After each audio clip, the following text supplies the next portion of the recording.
When rescuers found the hikers' camp, everything was still there: shoes, jackets, supplies. But the tent had been cut open from the inside. The hikers were gone. Some were found barefoot in the snow. Others had broken ribs, but not a single bruise on their skin. And the Soviet government called it an unknown compelling force. Welcome to Dark with Nefa. Good morning, good afternoon, good evening, at whatever time that you're listening or rather watching this particular video. You are welcome to Dark with Nefa. I hope you're well. I hope everything is going on well with you. I hope you're having a good week, and if not, I hope your week gets better. Thank you. So, back to the case. So, I just came across this case. It's called the Dyatlov Pass incident. So, the Dyatlov Pass incident is one of the most mysterious deaths ever investigated in 1959. And it was also very mysterious to me, and I found it very saddening, really. Yeah, it's a really sad case. So 9 experienced hikers, I'm not going to mention their names because they're Russian, and I tried in my previous recording and it was bad. So we'll stick with what we'll stick without mentioning their names. But do remember that these people actually had names. And so 9 experienced hikers disappeared in the freezing mountains of the Soviet Union. Weeks later, rescuers found their campsite, and what they discovered made no sense. The tent had been ripped open from the inside. The hikers had fled barefoot into the snow. Some bodies were found frozen. Others had horrifying injuries. And to this day, people still debate what truly happened on that mountain. So the incident happened in the northern Ural Mountains of the Soviet Union. The area was remote, freezing, isolated, surrounded by forests and snow. The mountain was known by the local Mansi people as Kolat Sekir. Yeah, meaning mountain of the dead. Yeah, let that sink in. Mountain of the dead. That detail alone helped turn the story into a legend.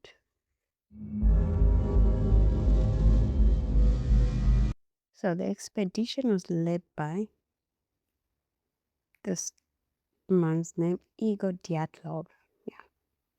The group consisted of experienced hikers and ski trekkers.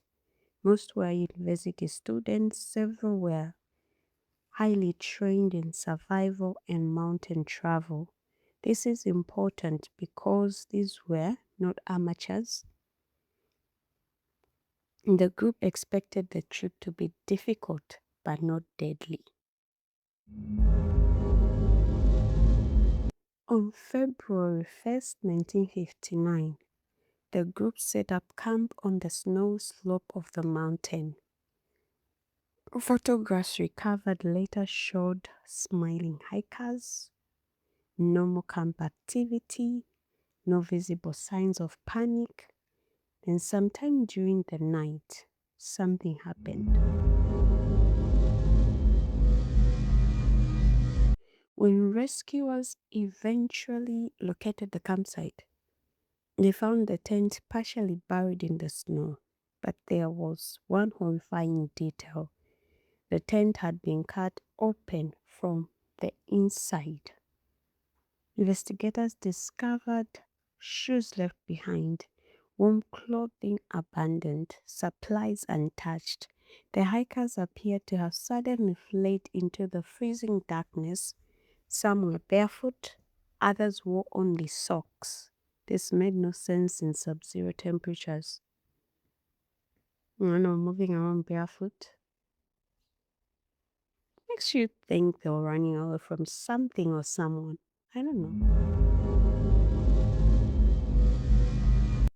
The first bodies were found near a forest edge beneath a cedar tree. Evidence suggested the hikers had tried to start a fire. Branches high in the tree appeared broken. Investigators believed some victims may have climbed the tree to look back toward the camp. Then more bodies were discovered, scattered between the forest and the tent. It looked as though they had attempted to return to camp but never made it, which is also strange. Anyway, before I get ahead of myself, this is when the mystery becomes truly disturbing. Some victims died from hypothermia, but others had severe injuries, including crushed ribs, skull fractures. One victim was missing her tongue, another had missing eyes. Yet strangely, there were almost no external wounds. Investigators later said the force of the injuries resembled a car crash, but there were no signs of another person nearby. Creepy. No footprints suggesting an attack, no evidence of a struggle.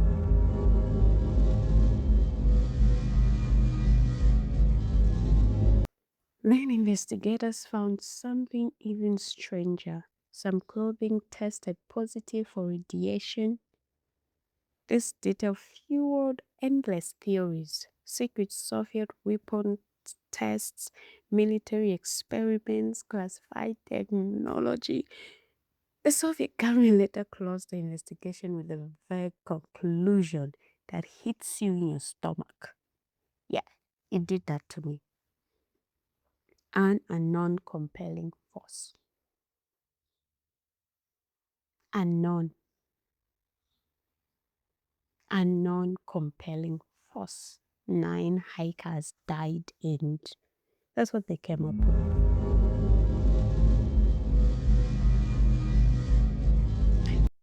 So there were a number of theories. One explanation suggests a small avalanche forced the hikers to flee. This became one of the most widely accepted theories, but critics argue the tent remained partially standing. Injuries were unusual. Experienced hikers would likely know how to respond. Even today, people debate whether an avalanche fully explains the case. Just to be honest, I was like, okay, an avalanche makes sense, but I'm inexperienced. And then I read what the investigators, or rather critics, had to say about this particular thing called avalanche. Anyway, so because of radiation traces, reports of glowing lights in the sky, secrecy from Soviet authorities, many believed the hikers accidentally witnessed a military test. Some theorized parachute mines, experimental weapons, classified explosions, but no definitive proof was ever found. This is a theory that made the case famous online. Over the years, people suggested creatures, paranormal activity, UFO, secret government cover-ups. Most of these theories lack evidence, but the strange details kept speculation alive for decades. So multiple witnesses in nearby areas reported strange orange lights in the sky around the time of the incident. Creepy, spooky. This detail became one of the biggest sources of conspiracy theories, especially during the Cold War era. So the Soviet investigation created confusion because information was withheld, documents disappeared, officials were secretive, the area was closed afterward. This secrecy made people suspicious, very suspicious, including me, who's only knowing about the case in 2026. I'm suspicious, what of then or throughout the years? And in mystery cases, secrecy often creates even more theories. Yeah. So this case, the Dyatlov Pass incident is terrifying because it combines isolation, freezing wilderness, unexplained behavior, mysterious injuries, government secrecy about everything else, and perhaps the most disturbing question of all: what could make experienced hikers run barefoot into a frozen mountain at night? That really sinks in, right? It really does sink in and makes you itchy and sad inside. That's what that did to me. Like what would make them run? Anyway, do share your comments down in the comment sections. I would love to hear your theories about the Dyatlov Pass incident. I would like to hear what you think about this particular case. It will mean a lot to me, and yes, do share with me as well. If you have no theories about it, hearing it for the first time, let me know. And if you have no theories about it, just tell me how your day is going or it's likely to go. Thank you. Now we'll take a moment of silence for the deaths of these 9 hikers.